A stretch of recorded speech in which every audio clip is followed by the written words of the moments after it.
Good morning, everybody. I'm just pulling up a chart so that if we want to, we can go over the full moon together that is coming up. Sorry, it's a new moon. We can go over the new moon that is coming up on April 27th together. Cool.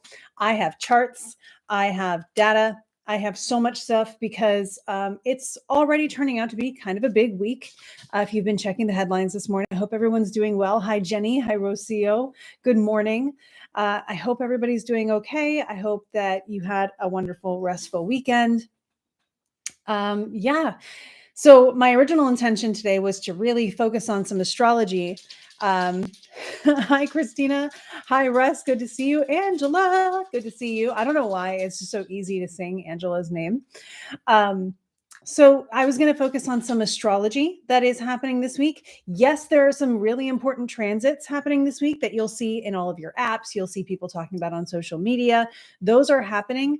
What's also interesting, hey Hunter, what's also interesting is that we have some metaphorical timing unfolding, particularly for the US for 2025. That is also kicking in this week. Now, what the heck is metaphorical timing? I'm glad you asked. I hope you're asking. If you're not asking, I'm going to tell you anyway, because this is an underserved part of astrology.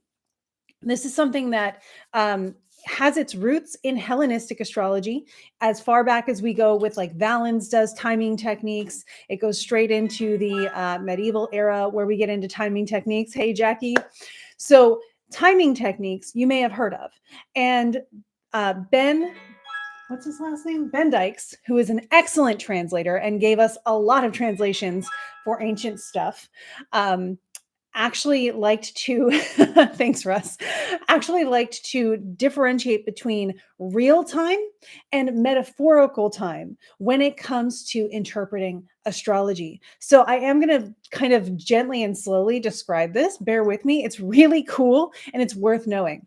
So we all know that we have a birth chart, right? And one of the most common questions I get is, does my birth chart change over time? The answer is your birth chart does not change over time, right? The location you were born is very important. The time that you were born is very important. All of those things set up the chart of the moment of your birth, which is your birth chart, your natal promise. Hi, Melissa. The natal promise is everything. We use that as the root, which it's also sometimes called. It's also sometimes called the radix, which also is root. And so it is the foundation for everything that your astrology is going to do. I was recently on, if anybody here goes on to advanced astrology subreddits, you will occasionally see responses from me. I have a different name over there that may or may not be easy to recognize, depending on how far back you know me. But I do get involved in some of those conversations when I feel I can be helpful.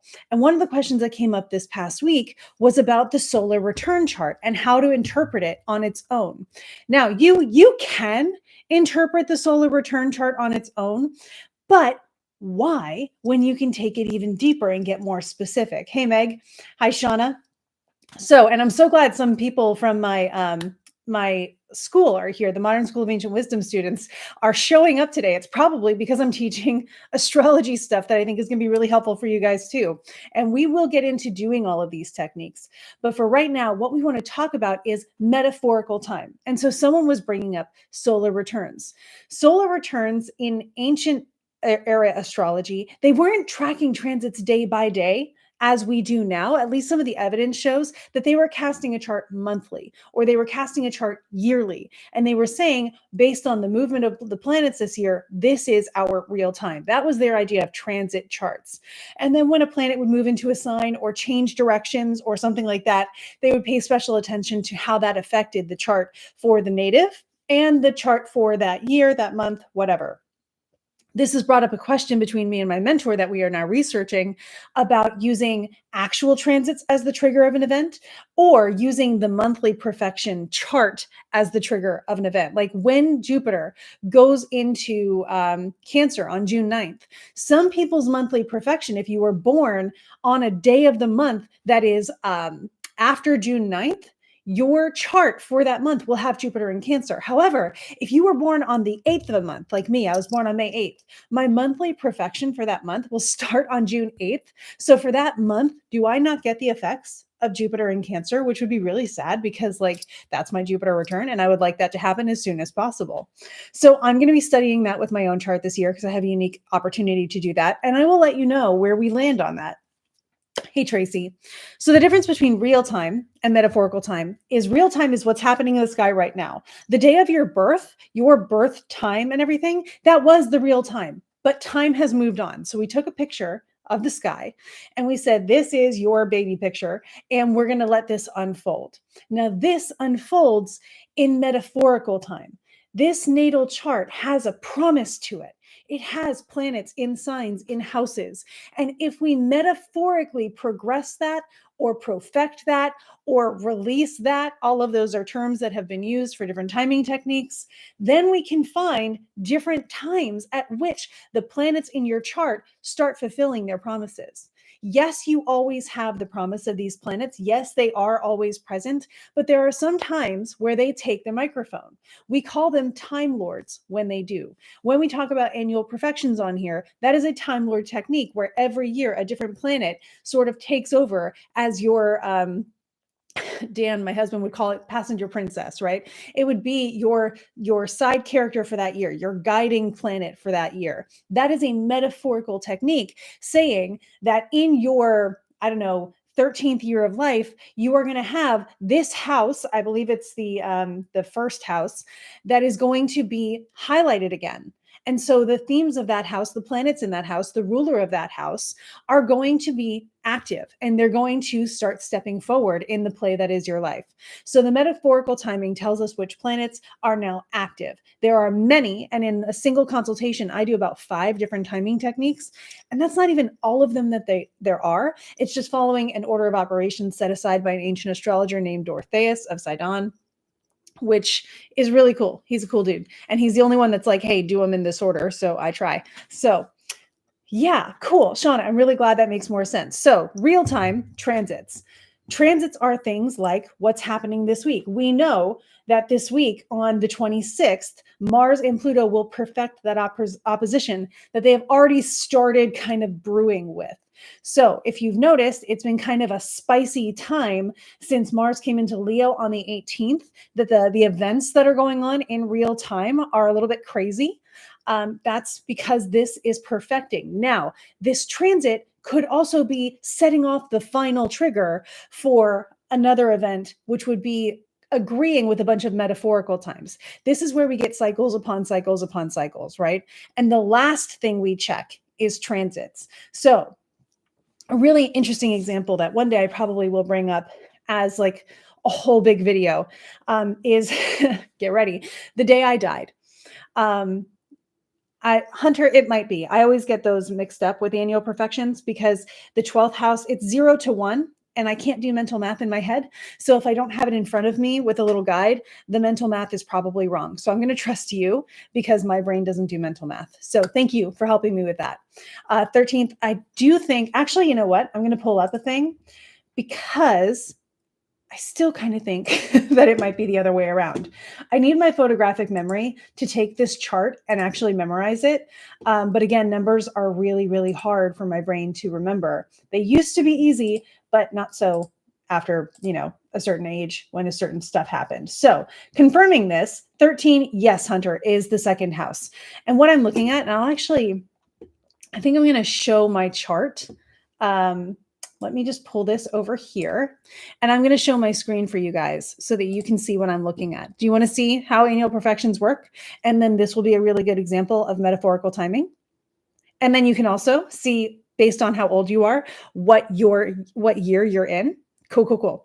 So we're going to do this and then we're probably going to move into our other real timing, which is going to be the new moon. So let me I have so many tabs open. Let's do a window and we're going to do this window. And for a second, we're going to have some like YouTube inception, but can everybody see my screen now? And I don't know why I'm asking you that because I can't see your stuff. So I'm going to do something here to make this easier. Can everybody see this screen? Nope, I don't know. Hang on a sec. This is not the best way to do this. Okay. Yes, you can. No, look at that. That is YouTube censorship. Okay. That's insane. Okay. So what I'm going to do now is actually move this tab over here. That was really cool and really trippy. Talk about cycles upon cycles upon cycles. Yeah. So I'm going to share the screen now and I'm going to find this one. Okay. I found it. So we're going to share this screen and now I can see both because I'm using both of my monitors like a smart person. Okay. So this is our annual perfections reference chart. And so as you can see, Hunter had said, hey, isn't age 13 a second house topic? And yes, because 13 shows up right there. So when we look at this, you're going to start with age 0. And this is where my brain gets stuck on it. Okay. You're going to start at age 0 as though it starts at the top of your ascendant and covers that whole first sign / house. So age 0 to 1 is going to be a first house topic. Now, from age 1 to 2, you're actually on the second house. So it is one number behind what you would expect. So for me, I am 34 years old. I'm about to be 35. So as a 34-year-old person, I'm in an 11th house year because it goes around and around and around. Again, we see cycles upon cycles upon cycles. I will be in less than a month moving to 35, which will be a 12th house year. And that is the situation. So look at this for your chart because you're not you may be a Scorpio rising like me, but if you aren't, it's going to be a different sign. So you want to look at your chart and say, okay, I am 24. I'm in a first house ascendant year. What is my first house? What is my ascendant? That's important for me from one birthday to the next birthday, from one solar return to the next. If you are, and if anybody wants to shout out your age in the comments, I will, help you find it on here as an example. Jenny says, this is amazing that you have the ability to read this and explain it so well. I'm glad, Jenny. It's a super big passion of mine, and I'm really glad it helps. Okay, Jenny, you're 31. So if we look around here and we go to 31 on here, so 31 is an 8th house year. So now, Jenny, you want to look at your chart and find the section of your chart that is if you go opposite of your ascendant and then +1, right? So just go all the way across this chart and then move one sign over. It's going to have an 8 probably in the center like that. If you're using AstroSeek, look, it has the 8 right in here. So that's what you'll be looking for.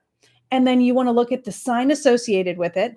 And that's going to be important for you. If you have a planet in this chunk, like for example, if you have a planet or an angle like I do in the 11th house. Yes, this is my chart. Sorry, guys. I have the midheaven here. So career stuff has been highlighted for me because the midheaven is present there. There is no planet present here. So what do I do? And yeah, look, I have tons of spaces without planets in them. So I have to do this a lot. Am I missing the 11th house? No. The 11th house is hopes, dreams, friends, and good fortune. I have had all of those things in my life. Hopefully we all have. So what we get is, where's Mercury? So I have to go over to Mercury and find out the natal promise that Mercury has for me based on Mercury's sign, Mercury's location. Is Mercury retrograde for me? Yes. And other factors of Mercury to say, how well does Mercury in my chart? And what does it promise for me? So then I use that and I say, well, Mercury's in charge, so it's going to follow through on those promises.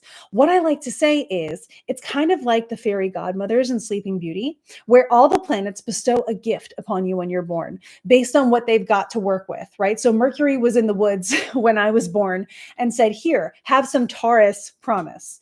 And for me, that's going to be resources. It's going to speak to the way that my voice shows up, my teaching style. It's going to speak to a lot of things, including the fact that Mercury wasn't really equipped to be giving great gifts at the time. So a lot of my speaking, a lot of my my teaching style has been cultivated over years of getting it wrong, years of trial and error, all of these things that a retrograde Mercury that is basically combust the sun is saying, hey, this isn't easy for you, but you can work with it. We can work with this, right? So Mercury was like, I'm going to give you resourcefulness. And eventually, if you work on it, you will be well-spoken or whatever, right? So that's what Mercury promises me, among other things. It gets, deeper the more you understand astrology, but that's a really good basic way to understand it. So moving down here, let's see, we have 41 Cool. Meg, I didn't miss you. Good. So 41, if we go all the way back around here and find 41, we will find that that is a sixth house topic year. Now, again, Meg, you want to look at your own chart, see where the sixth house is and which sign is there, and if any planets are there. If you do happen to have a sign with planets in it that is active this year, those planets are activated because they are in that sign. So imagine that this timing technique is a spotlight, right? The MC, the singer, the main person is the Lord of that sign. So they're narrating, they're talking about it, they're saying what they would always say because this sign belongs to them, right? So they tell this story even if they're somewhere different in the chart. But there are planets there.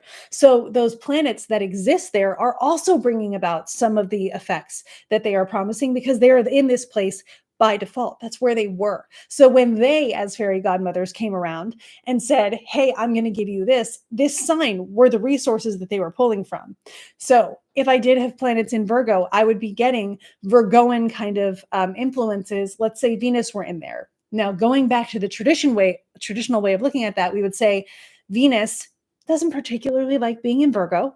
She doesn't like being in Aries either, which is where she is in my chart. But she doesn't particularly like being in Virgo. So she's not doing natural or expected Venus things, but she is giving me a really great understanding or a really astute approach at the things that I value. She helps me budget so that I spend on things that I really, really want, but I'm also really willing to wait for them. I'm willing to strategize. I'm willing to invest in the future or be patient or whatever you have to do with those kinds of situations.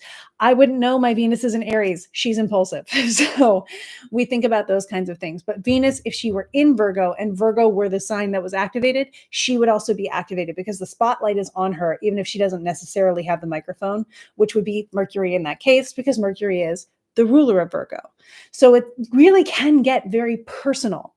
That's the idea. Yes, it sounds complicated, but what that boils down to is you are unique. And astrology does get very specific. This is only one timing technique. And honestly, it's one of the more general timing techniques. If I scroll down this page, I can really blow our minds.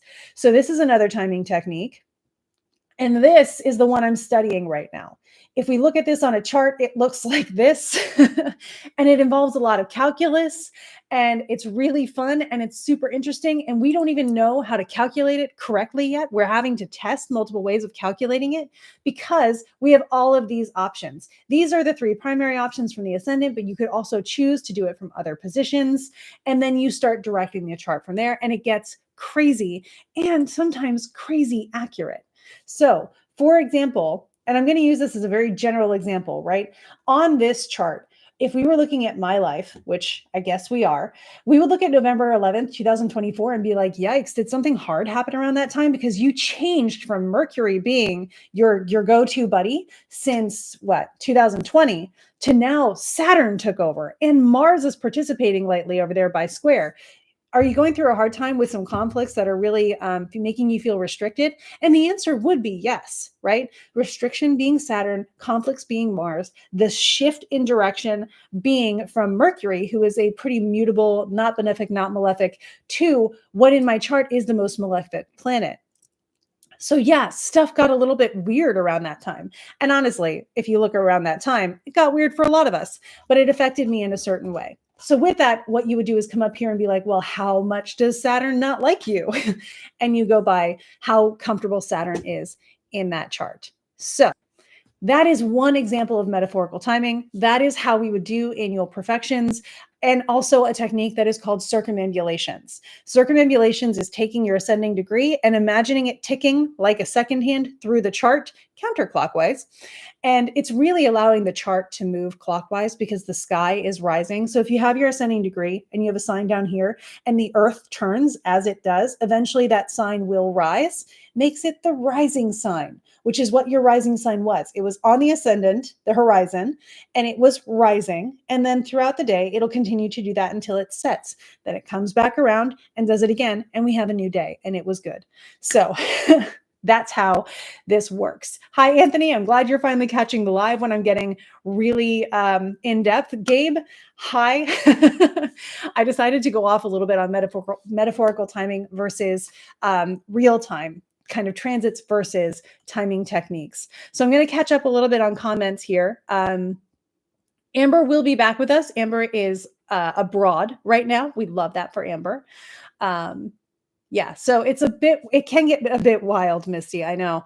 This is why we have the Modern School of Ancient Wisdom. So we take it one step at a time, literally building our awareness of astrology piece by piece. Right now, we're getting into the signs and what they mean and their qualities and all that stuff. It's worth taking the detailed path to be able to then have all of that stuff in your head when you start looking at a chart like this.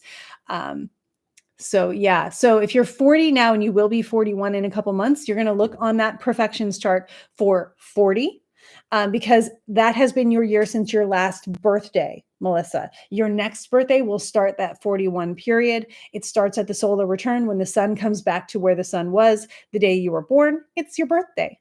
And so we go from there. Cool. Can I share where I found this chart? Yeah, Russ, this is astro-seek.com. And when you plug in your birthday and get your chart, you scroll down a little bit and you're going to see a hyperlink that says traditional. And when you click on that, you scroll down again because it's going to give you your chart in a traditional sense. And then all of those techniques that I showed you, that's where I go. So all of those techniques will be there. You scroll down until you see the chart that we were using and you can find your thing from there. And you can get more specific and you can perfect from the lot of fortune, which is also really important, and do all sorts of things in that situation. So yeah, hi to all my friends who are also 34. This is really cool, finding out how many contemporary people I have in the chat with me. Cool. You're in your 4th house. You have nothing in that house. So again, Hunter, you want to look at the ruler of that house for additional context. If that planet were a fairy godmother and you were Sleeping Beauty, what blessing did that planet give you? And let's not forget that Maleficent was one of the fairies that gave a blessing that day, right? In my case, that'd be Saturn. Saturn was like, you know what? I don't even like you. Venus also, for some reason, was like, I don't like you, and that's fine. We'll get over it. Especially living as long as we do get used to them, right? After 30, you have experienced all of the planets in your chart go around an entire time. So you're good to go. All of the planets, I should say, outside of Uranus, Neptune, and Pluto, we don't really get to returns of those guys in our lifetimes typically because it takes so gosh darn long for them to go around the sky from our perspective. Saturn does it every 30 years-ish. So every 30 years or so, we reassess our boundaries and all those things and what we want to build our life upon. And so now, if suddenly turning 30 or turning 60 is making a lot more sense to you, yes. And I'm really glad we got that validation. Yeah. So, Steph, let me really quickly, you said you're turning 45. So 10th house. Yes.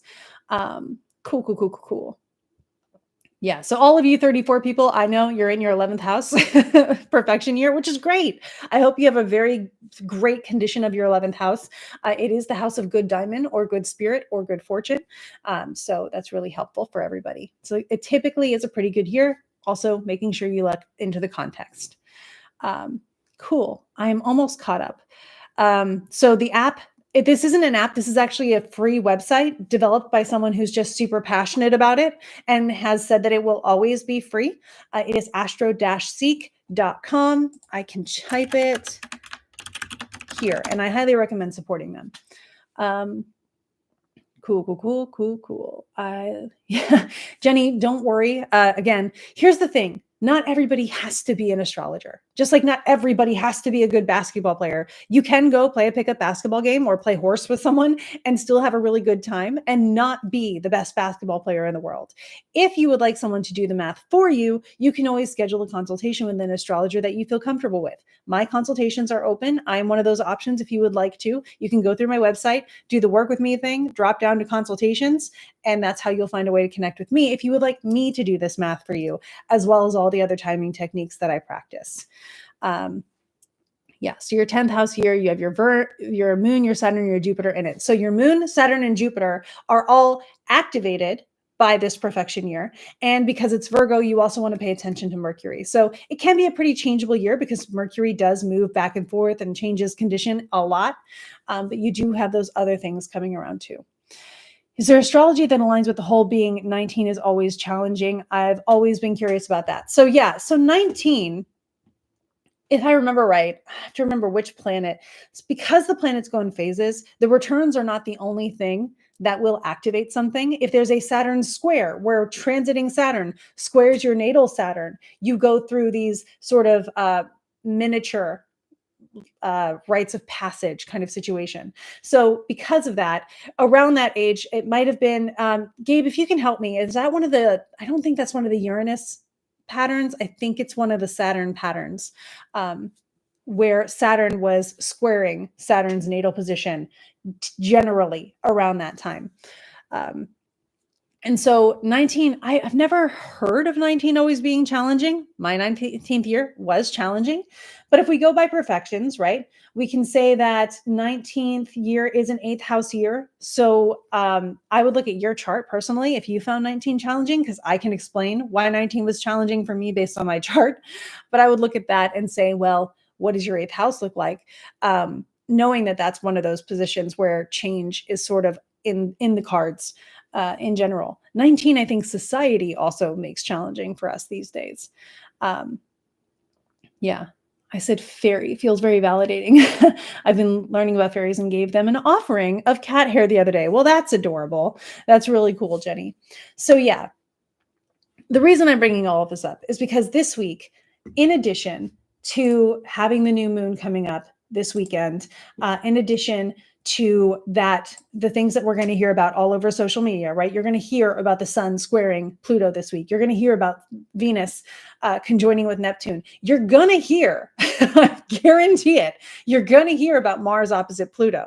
This is the one that I think we should hear about, because Mars opposite Pluto, even though in this cycle, they've already done this 3 times, 2 times from the Aquarius Leo axis, it's still a pretty charged up. Now both planets are direct, they're in fresh signs situation. So Mars likes to do a lot of conflict. Oppositions bring the nature of Saturn, which can bring some tension. And then Pluto is known for change, for transformation, for making really big situations happen, or for unearthing things. So we might understand things in a very deeper level by having to overcome challenges, or by receiving news that really brings up feelings with us about what's going on. This is going to be particularly, oh yeah, the sun has a minor, 19 minor years. Thank you, Gabe. This is another technique where each planet, 19 minor years, is basically how long it takes for the sun to get back to, when it comes to the sun, though, that's different.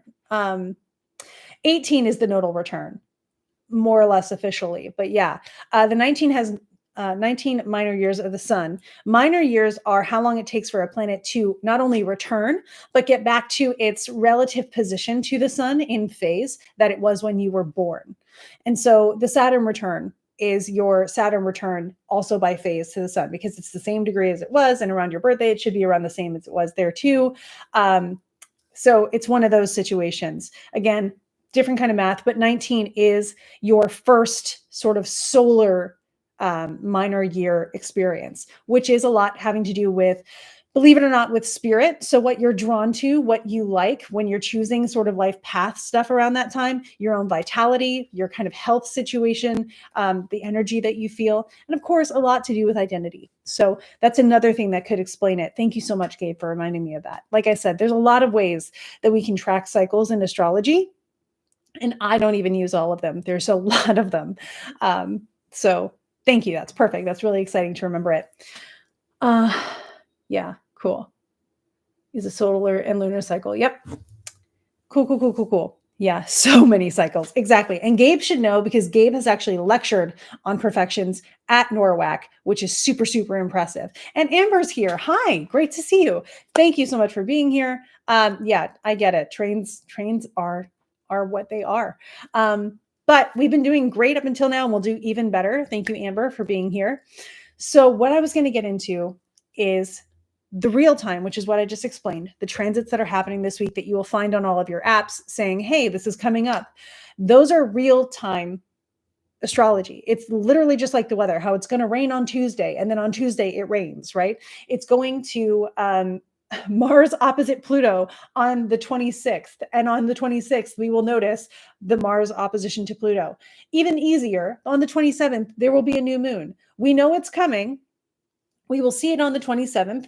And then if it affects you, if you have Taurus as an important sign for you this year, or if Venus is your time lord particularly, you may notice that this is something that is more notable for you in your experience because, like we just said, the sign is activated and its lord is important.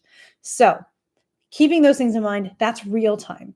Now, as we shift gears just a little bit, we want to talk about metaphorical timing. Profections are an example of metaphorical timing. They take into consideration some real-time techniques, particularly solar returns and planetary ingresses and phase changes. But it's metaphorical. We are imagining that your year 0 to 1 is very focused on first house topics. We are imagining that the 34th year, 34 to 35, is very focused on 11th house topics. That is the metaphor of the year, and it works, right? So like it's there. There are other techniques that do this too, but and I showed you a little bit about the circumambulations. Another way that we can talk about that is called primary directions. And like I explained, we are imagining, let me see, I'm going to use this. We are imagining that we take our chart of the year. I'm going to do it this way because it's backwards on my screen. We're going to take the chart of the year and we're going to say, okay, the Earth turns and the planets are all lined up in different ways, right? So if there's a planet right here, if there's a planet right here, it's before it has risen, right? Because the Earth turns this way. And if the sun is down here, it's going to rise as the Earth turns. That's what we're looking at in a chart. Where the sun is in your chart tells you the time of day you were born. So you can look at it and say, oh, it's afternoon because it's after that midheaven point. Sorry, everything's backwards. Work with me here. It's after that midheaven point. I have the sun over here on my chart. It was sunset. The sun was at the descendant. It was going beneath the horizon. So I was born at sunset and moonrise, actually. And so on my chart, the moon will eventually go up and around and all those things. But because I was born at that moment, that's the one that I get to work with in my life. We do this every year for other things too. When we do it in what's considered world astrology or mundane astrology, we are now working with our Aries ingress chart. We consider the birthday of the year to be when the sun gets into Aries, because that is where the sun is exalted, because that is where the sun starts leaning towards getting more light. It's an equinox, right? So in the northern hemisphere, it's the spring equinox where the sun begins increasing in light again.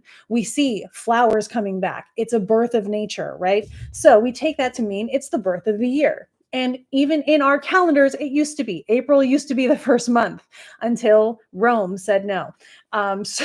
So it's a lot more complicated than that, kinda. But we ended up with January later.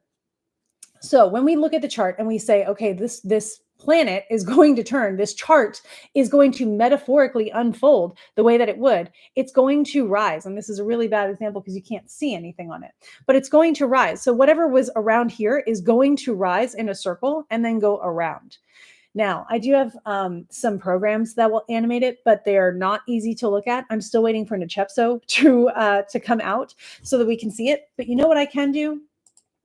I'm going to do one thing here to make this easier to look at. Do you guys mind if I do this, or do you want me to just explain it? If we bring up the Aries ingress, and you're just going to have to trust me on some of it, and I apologize for that because I would love to give you amazing data. The Modern School of Ancient Wisdom Student Study Tier has the amazing data. I have a whole massive document of all of this data that they get access to, but I'm going to show you my visual for this here. I'm going to make it really easy to see. Okay, here we go. So I believe this is the right one. Okay. Yes, cool. So as you can see, what we are looking at here is, my cursor's a little bit tough to see. There we go. It is March 20th at around 5:01 a.m. around the DC area. This is the Aries ingress. We know that because it's when the sun got to 0 degrees and 0 minutes of Aries. Happy birthday 2025 in astrology, at least, right? So if we take this, and what I'm going to do is I'm going to go by hours here. If we take this, we can see that the sun is below the horizon because the ascendant is here, the descendant is here. All that is your horizon line, right? And so this is going to make the astrology chart make a lot more sense.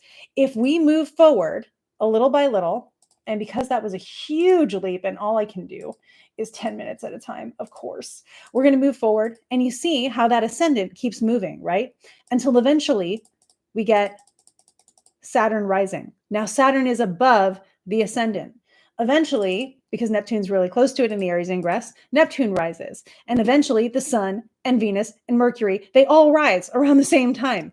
So if we were to metaphorically take our original chart, the original chart being right here, and kind of affix it to real time and say, okay, if we associate this with some calculus that I showed you earlier, and we move forward by the amount of time it takes for these guys to rise, right? So I'm going to do that quicker. Then right around, by the timing technique, right around this week, all of these guys hit this point of rising. And when a planet rises, right, think about the sun. When it rises, what do? We mark a whole new day. That day is now redefined. It is a new day. The sun is back. So when a planet rises, it hits a crucial point of the chart that says, hey, I am identifying myself. I am coming about, and this is what my story is. So this week, as Saturn, with Neptune nearby, the sun, Venus, and Mercury all rise. They are coming about in our story for the year, metaphorically, and saying, hey, this is what I want to talk about this year. This is what's important. Here is, if I am a fairy, my gift this year.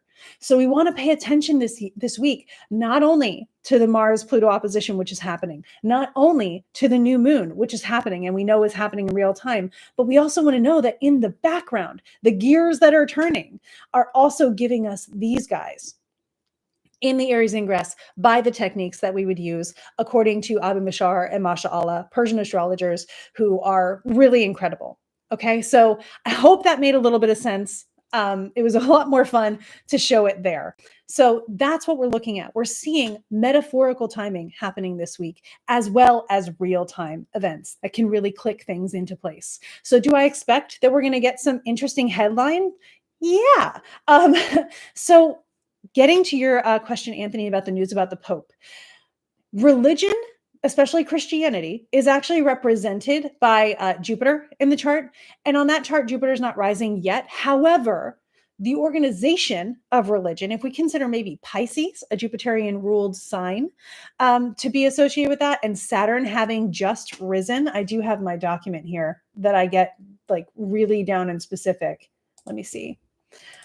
Saturn will have just risen on the 19th. And so 2 days later, we have, yes, the Pope as an individual passed away. And yes, I already have, for those of you in the student study on Modern School of Ancient Wisdom, the data is already in there. I did it this morning. But we also want to give people just time to process, right? So I did the data just so I would have it for later, and I have all of my notes there. But yes, right? We think about the leadership of this person.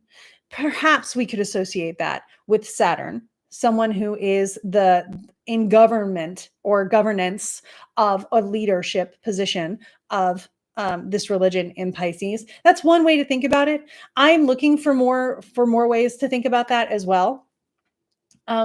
His timing also shows some indicators of this being this period where he might choose or where he might transition from this life into another. So there are multiple things happening, right? Not only do we have the Pope, a figurehead, who is contributing to world astrology more than America, right? Also take into account the thing that I should be doing here, if I were to use mundane astrology, is perhaps using the Aries ingress chart of Rome to see for Italy what's going on, because they had an entirely different chart, because it was a different time of day for them.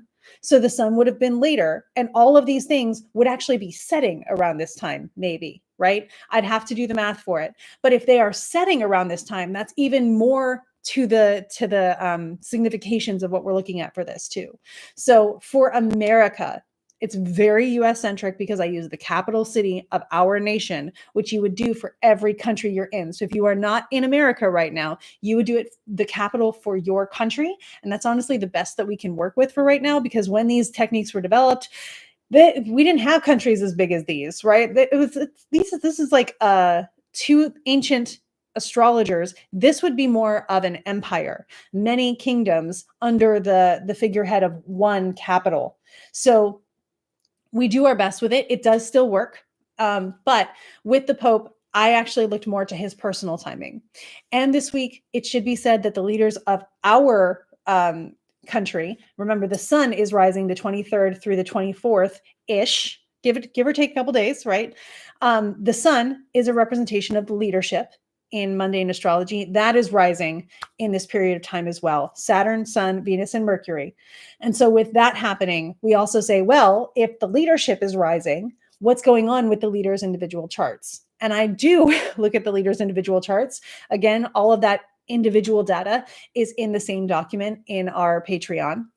And so, yes, we do have their personal timing also popping off right around now. The interesting thing for the Pope, if we want to get into the astrology this early after knowing about this, is that he did just have, in another timing technique called zodiacal releasing, he did just have a loosening of the bond, which is a big change that comes in life. And he had that happen. Let me see if I can find it in my notes here. He had that happen April 4th, I think it was. So around that time, big changes were coming for him. And at this point, now we have the completion of his story. Why our current capital? One could argue the country was founded at Independence Hall in Philly. This is a big argument, Hunter, and we have to get into it in multiple ways. This is the biggest time we see this argument come up is when we look at the United States birth chart and birth time and all that kind of stuff. One could argue that, but right now the country is run from Washington, D.C. So because this chart is for the Aries ingress for this year, I want to know where the country is being run from this year. And this year it is being run from Washington, D.C. Historically, yes, the Sibley chart, as it is known, is the most widely accepted chart for the United States. That takes place at Independence Hall in Philadelphia. I think it's shortly after 5 p.m. So that's what we're looking at, right? The timing is everything in astrology, like in all the ways and all the layers. So that's an excellent question. Can you touch on the possibility of what the Roman Empire is now, the Catholic Church, and how Roman deities come into play? Missy, I want to just make sure that we're not crossing wires here. The astrology would have nothing to do with the theology, would have nothing to do with nothing to do with the current politics and the deities of that. That's a whole separate topic. So what I'm talking about right now is the astrology. And if I were to shift, I would be changing topics. And I just want to make sure that I'm being very clear about that. I'm going to read the question again. Touch on the possibility of what was the Roman Empire is now the Catholic Church. So I know a little bit about this from reading history in my theology studies. And they actually were talking about this on the news today, about how it has changed, the papacy itself has changed from a governance function to a more spiritual role, right? It's not even a figurehead of government anymore. It's a figurehead of spirituality. And so the Roman deities coming into play, I would ask what you would want to know about that more in particular, because again, the Pope, of course, is a figurehead of the Christian, or the Catholic specifically, that pantheon and that spirituality. So what would your question be if we were to bring in the Roman deities? What would you ask about them? And then I will do my best. Cool. Cool. I think I'm a little bit caught up. Amber, let me know if I'm not. Awesome. Meg heard the phone go off. Move things because, yeah. Hunter says, do we keep July 4th when reading the DC chart, or July 16th, 1790? So we're not reading the DC chart for the United States as a birth chart. We're only reading the DC chart. That's only applicable for now for the Aries ingress chart. And the Aries ingress chart is the spring equinox every year. So what I'm using, of course, is what we showed earlier, March 20th of 2025 in Washington, D.C., because I want to look at the birth of the year, March 20th, when the sun came into Aries. That's the year, right? I want to look at the condition of the year and what it's going to do for where I live. So I use the capital of where I live. You could do this state by state if you wanted to get even more specific and narrowed down. You could do the capital of your state, or you could even do your own location and see it for that as well. But because I was doing it more generally for people who live in the same country as me, I did Washington, D.C., so that I could see how is the United States going to do as the specific location for what this year is going to bring. So it's a very top-down situation. World astrology is basically saying, this is the world's life, and we're just living in it. So we have to say where, like every year we do our own birthday charts, right? And so we say, in my long lifetime, what's this year doing? And so in the Earth's long lifetime, what's this year doing? And what does that mean for the people who are in that year? And so that's kind of what we're looking at when we look at the Aries ingress, which we would cast for the capital or for the location that we're looking to understand more. Let me know if that makes sense or if I can explain in a better way. Gotcha. Cool. Awesome. Cool. That felt good. Cool. So that is what's going on this week. Again, all of this to say, there may be some headlines this week. Also, I don't know that I would say that this is the only one that I would expect this week, knowing that we have a lot of other transits, real time transits, that are going to contribute and add in, I think it's, who is it? It's in Carmen. So this is Dorotheus Sidon, Carmen Astrologicum. And in this, it's translated by Ben Dykes. And it mentions how, of all the timing techniques, like we said, where you have circumambulations, you have, I don't think he uses zodiacal releasing, but you have perfections definitely are used in here. Circumambulations are mentioned. In this, we would say the last thing we look at is the transits. So we would look at the transits to say something's coming. When, which day might this happen? Boom, a transit's like, hey, I'm going to unlock this door. And so that's where we see transits also adding to the volume of the energy as it builds up to help create a correspondence below from what we notice above. I hope that makes sense as well. Anthony, thank you so much. I'm really glad. I'm very much doing my best, and I'm really glad it translates well.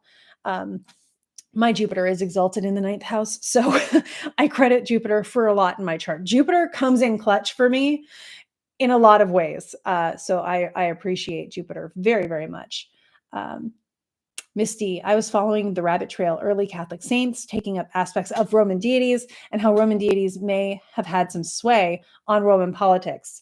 Okay, so one clarifying question for me. When you say Roman deities may have had some sway in Roman politics, are you saying that Romans' belief in the Roman deities may have swayed their politics? Which, of course, absolutely. Or are you saying that you believe Roman deities may have intervened? To your first part of your question, yeah, there is a lot to say when it comes to what I call comparative theology. And this is an actual study. Comparative theology is the understanding that a lot of archetypes repeat across religions, across pantheons. And we have commonality between the Epic of Gilgamesh and the Old Testament of the Bible. And we have commonality between, you know, how a lot of things have 12 in them, like 12 disciples, 12 zodiac signs, 12 of other things that repeat, like 12 kingdoms and that kind of stuff. Isn't it funny how that reflects 12 zodiac signs? So it gets into those kinds of things of like the myths are all singing a different song with just slightly a different slant to it. Like one's doing it country version and one's doing it pop. And so that is absolutely an argument that could be made. And it's one that I am fascinated by and that I do study a lot. I'm actually reading right now a book on Mesopotamian religion. So I can go as early back into our religious practices as they are recorded as I can. And I'm already learning about certain things that are then borrowed and used in Old Testament mythos and lore and writing as well. So thank you. I'm glad that that was a good explanation. So yes, that is definitely something that is there. Where in Christianity we use different angels and different saints, other religions use minor gods or other deities. But I definitely think that there is something to be said about the commonality between those things. 100%. Yes. So I hope that that helped with your question. It's a really great rabbit trail to go down. Highly recommend it.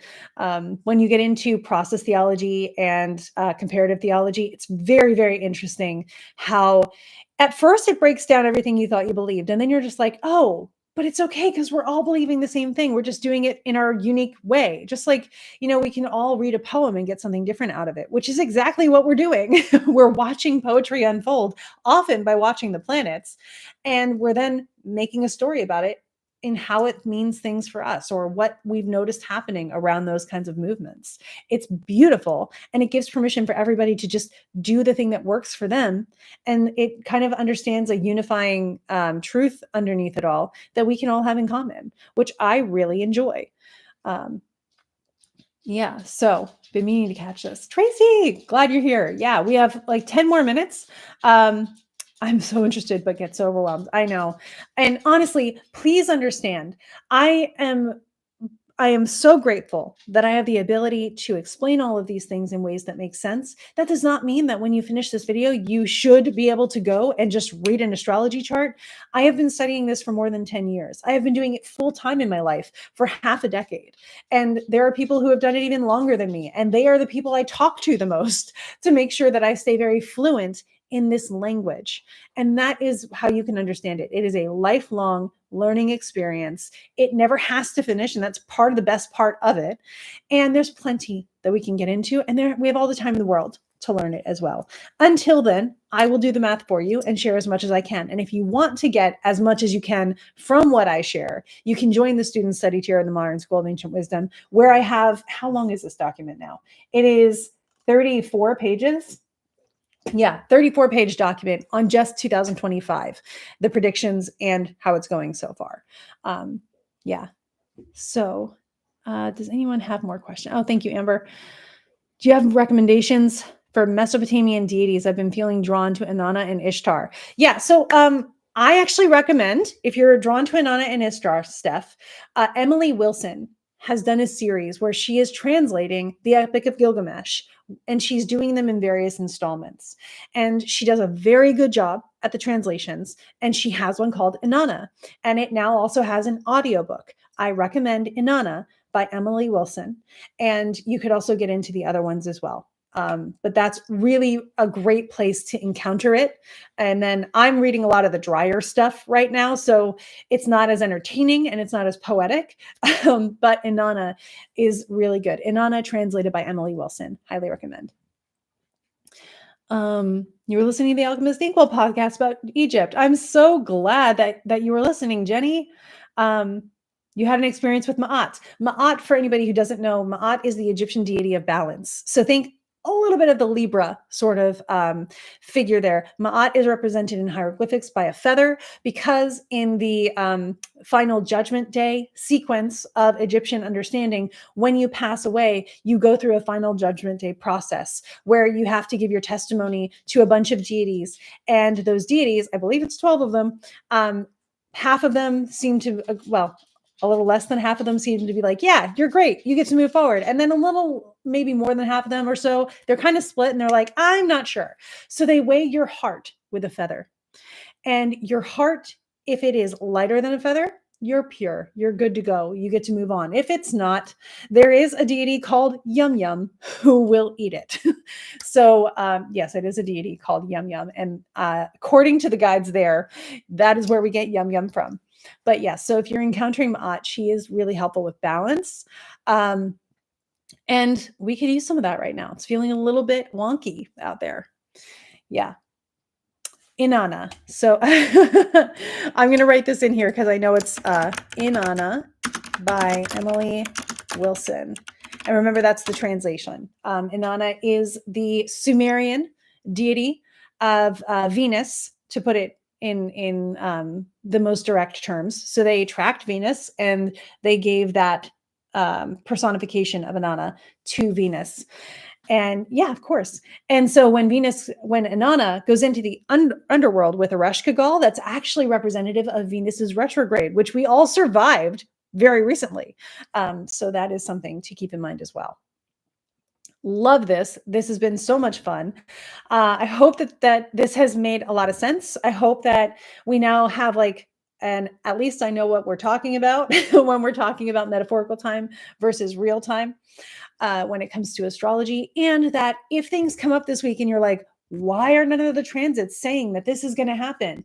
Now you know that there's more going on than just the transits that are happening in current timing. So yes, this weekend, someone's going to be like, oh, the new moon was just getting a 5-day head start. maybe not necessarily, right? There are other timing techniques that might help more specifically and better explain events that unfold. Keep an eye out for those this week. Also, because you know that those might come up, now it won't take you off guard quite as much, even though it's a bit of a firecracker week with that Mars Pluto situation coming up. We have every reason to feel a little bit more prepared and to ground ourselves. It is a new moon in Taurus after all. Oh, excuse me. It is a new moon in Taurus after all, says my gut. And we want to take that into consideration. And at the time of that, Venus will still be in Pisces, if I recall correctly. Yes, she will still be in Pisces, separating from Saturn. So, and she can even see the moon from where she's at. So, honestly, exalted new moon in Taurus with Venus exalted at the same time. Love that for them, truly. And I hope that this ends up, if it is a bit of a bumpy week, which it feels like it might be, it feels like a week of like almost a sense of too stillness and then a lot of bumps and then being too still and then a lot of bumps where we're kind of like, what is going on next? I hope at the end of it, we all find a way to resource ourselves, to support ourselves, and to decide what our bare minimum sense of security is. I like to call this your travel needs. So, like for me, I have a suitcase of all the stuff I need to feel comfortable while traveling so that I don't have to worry about travel anxiety and I don't have to worry about forgetting anything and I don't have to worry about breaking my routine too much when I travel. I have my travel go-to bag. What is your go-to resource that helps you feel safe, secure, and resourced even when stuff feels a little bit uncertain? I hope that you guys find those this week, and I hope that it's very easy for you to resource yourself because that's fantastic. Thank you guys for your time, for being here with me. We will do this next week. I already have next week's scheduled here on YouTube. So if you want to follow me, and you can actually set an alarm here on YouTube to remind you, I think some of you already do that, which is really cool. The more the merrier, and it always helps. We will be doing a pretty cool episode of The Alchemist Inkwell this week and next week. I am glad that you guys have been enjoying that. Hey, Liz, good to see you. And I hope you all have a very good day. Taurus does equal grounding, and sometimes we do that through the functions of our body. It happens. We all do it, and I'm sorry that I did it in front of you guys. Wasn't planning on it. But thank you anyway. Cool. Cool. I appreciate you all. I hope you have a great time. I will be here throughout the week, either on my social media, on the Alchemist Inkwell, in the Patreon for all of my students and our study group chat, all of those places. And I look forward to experiencing history unfolding with you as we do as astrologers. Have a great time. Oh, also, Meg, I will see you later this week as well. Wishing you the best of luck. Bye, guys.